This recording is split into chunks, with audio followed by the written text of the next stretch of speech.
When you come across writing advice that says you have to do X, Y, and Z, I want you to run as far and as fast as you possibly can because you are writing a book. You are not building an IKEA dresser. It does not require an instruction manual or orderly construction, no matter what the so-called writing experts want you to believe. Listen, some people absolutely thrive on plotting, and that's fine. But for a lot of us, that kind of rigid structure absolutely kills our creativity. There is no wrong way to write a book, but there are about a million right ways, depending on the individual. So let's talk about the beauty of nonlinear writing and why that could be the key to getting yourself unstuck.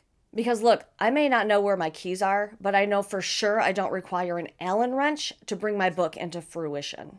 Here's the thing. Sometimes plotting feels like progress, but really it's just procrastination with art supplies. You can spend weeks color coding index cards, building timelines, filling out worksheets.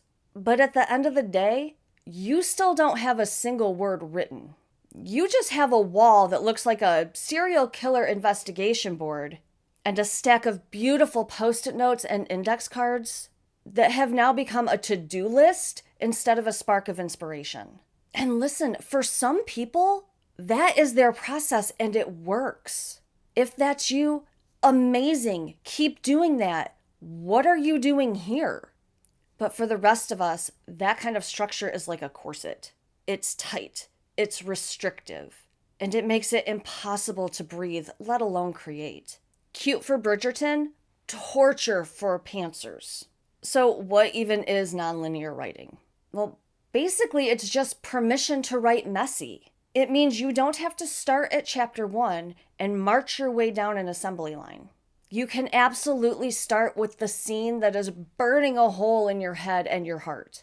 The fight, the kiss, that ridiculous line of dialogue that you scribbled on a notepad you stole from Holiday Inn back in 2016. You write that part without worrying about where it's going to go. Because that bit comes later, I promise it does. And then tomorrow, maybe you write the ending. Maybe you write the big villain rant without even really knowing what he's ranting about or against. Or maybe you skip to the side character's weird backstory because that is what is lighting your soul on fire right now.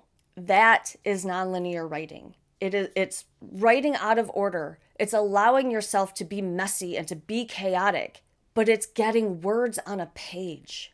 And that's what matters. That is how you get a book.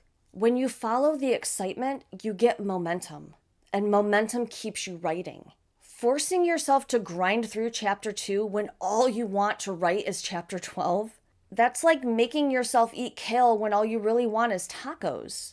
You're gonna resent the kale, and you're not gonna finish it. Writing is the exact same way. If you allow yourself to jump around, yeah, the draft might be a hot mess, but it's a finished hot mess. And messy drafts can be cleaned up later. But you can't tell me you haven't heard the phrase that you can't edit a blank page. I promise you that no one is grading you on writing in order. No one's peeking over your shoulder saying, that's chapter 12 and you haven't even started chapter 3. The novel police do not exist.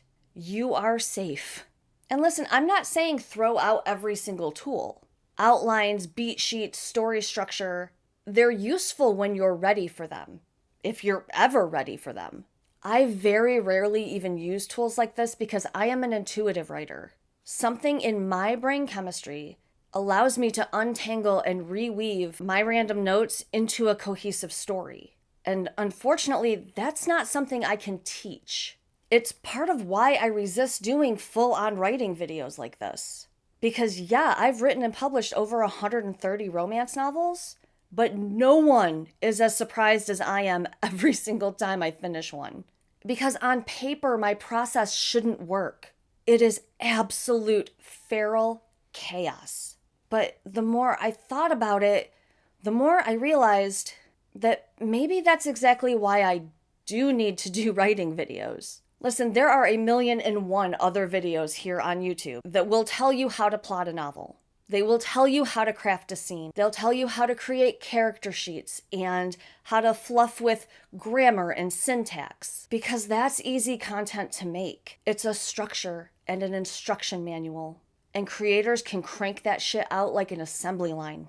But when none of those tools work for us, there's a void of permission to do things our own way. So we assume that we're in the wrong, and we twist ourselves up into knots trying to force ourselves to do things the right way, when that is never, ever going to help us get words on paper. Because for us, those things aren't tools.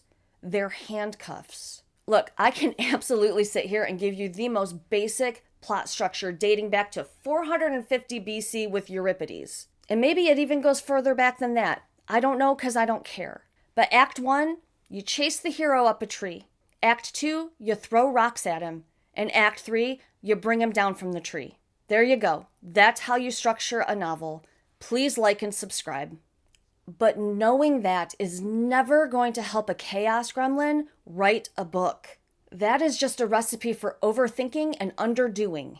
You will question every single click of your keyboard until you want to hurl your laptop down the stairs. Is he in the tree yet?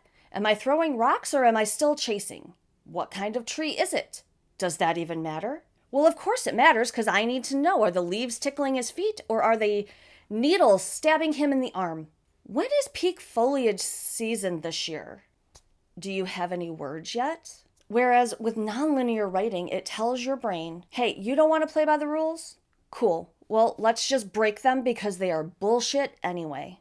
Books can absolutely be built out of chaos, out of scraps, out of random dialogue that you scribble in the dark at 2 o'clock in the morning when you wake up with your mind racing with an idea.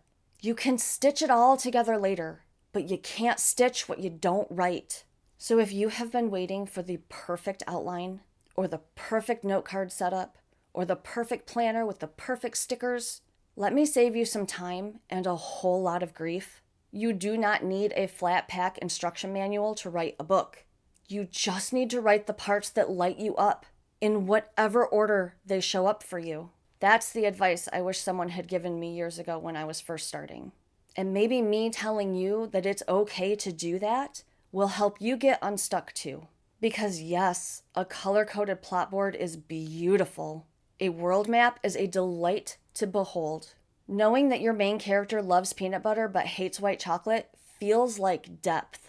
But at the end of the day, for a chaos gremlin, it's all just noise. And when a new idea sparks, you either go back to the drawing board and redo all of the work that you've already done because it turns out actually your main character hates peanut butter and you wrote a whole scene about it which completely changes the plot of the story, or you give up. And how does that get your book written? Writing a book is hard, with or without the tools. So why do we insist on making it even harder by trying to force ourselves into a box that shouldn't even be on our radar in the first place? It's not that serious. There's no wrong way to write your book, except to not write it at all. I want to thank you so much for hanging out with me today. I hope that you found this helpful. I hope that I have given you permission to loosen the corset strings and write however you want to write. Do it messy. Do it authentic to you. The world wants your stories. Romance, horror, nonfiction, fan fiction. Whatever floats your goat is going to float someone else's goat too, but not if you never finish the book. Please don't forget to smash all those YouTube buttons for me and leave me a comment below and let me know if you did find this helpful. Let me know if you feel even just a little bit more ready to go back to your story now, because I want to read them. And I can't if you don't finish them. I love you so much, and I will see you next time. Bye.